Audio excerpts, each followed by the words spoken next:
the local AGP at the train station before they closed all the offices, honestly, he really looked like he nearly pooed his pants. When I wore a woman, adult, human, female logo on my t-shirt, and he, all of a sudden he had to take a phone call. When have you ever known someone at a ticket office take a phone call in the middle of a queue of people? But he had to take a phone call, and despite the fact that he did really look like Friar Tuck, set the phone call, it's just really good. But more than that, the more important people that you interact with are those women that don't know that there's anyone speaking up.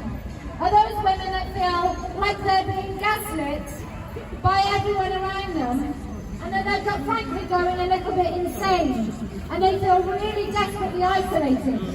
And then where you wear your top, and they read some words and they're like,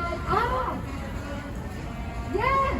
And you give them permission to then start speaking about it in their own lives. But the really great thing that happens when you either advocate, or you speak, or you wear something, is you tell yourself that you are doing something to fight back against this madness. That you are doing something that really means something to you, and that you are not afraid.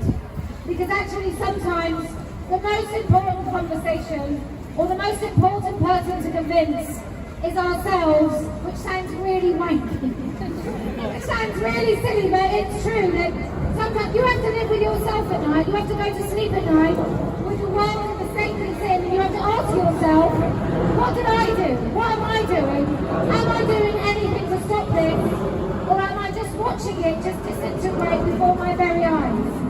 So I just think it's really good for, I'm going to use the word mental health, and I hate the fact that it's weaponized all the time and used when people just feel a bit upset.